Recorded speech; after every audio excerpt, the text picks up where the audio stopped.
Edo gulat na gulat siya sa kanyang naabutan at nakilala sa bahay nila ni VNC. Isang mapagpalang araw sa inyong lahat mga kalingap, sanay hindi niyo po makalimutan na mag-like sa video na ito. At paunawa tapusin muna ang kabuuan ng video na ito mga kalingap at para malaman ang nilalaman nito.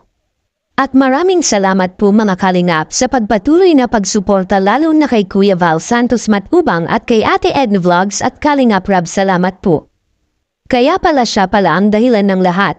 May biglang nagpakilala sino ba siya sa buhay ni VNC. Pero bago yun mga kalingap ay pag-usapan muna natin mga kalingap ang patungkol sa tambalan ngayon ng EDSI mga kalingap.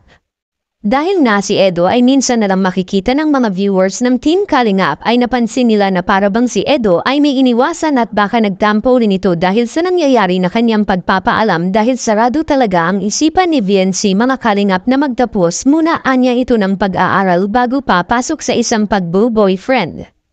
Kahit pa napayag ang mga magulang ni VNC kay Edo ay si VNC ayaw pa nga nito mga kalingap na papasok sa ganito.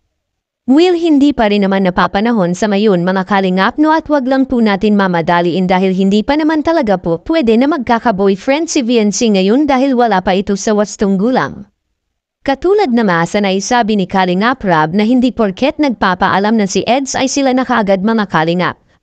Which is tama naman ito, marahil ay darating rin sila sa punto na ganyan kapag handa na si VNC at malaki pa ang chance mga kalingap na magbabago pa ang isip ni VNC lalo na kung ito'y nasa wastong gulang na.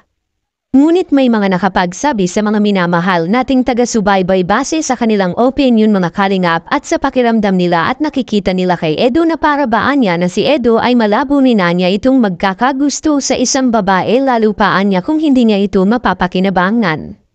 Hindi naman po siguro ganun si Kalingap Edo mga kalingap at kilalang kilala natin si Eds kung gaano nito kamahal si VNC.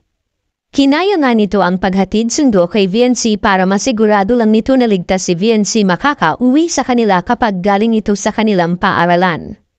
Hindi kasi natin alam at kilalang kilala si VNC at delikado para sa kanya na walang makapagkatiwalaan na maghahatid sundo dahil sikat na si VNC at maaring may mangyayaring masama kay VNC mga kalingap kapag nagkataon na mayroon mga masasamang tao na magbabalak sa kanya. Kaya malaking sakripisyo ni Edo dahil dito mga kalingap dahil malayong-malayo ang bahay ni Edo at kina VNC. At talagang pagtatsagaan pa nitong magpunta doon at babiyahe pa ng ilang oras bago makarating kina VNC. Dito natin makikita mga kalingap kung gaano pinapahalagahan ni Edo si VNC at dito rin malalaman natin kung gaano kamahal ni Kalingap Edo si VNC mga kalingap.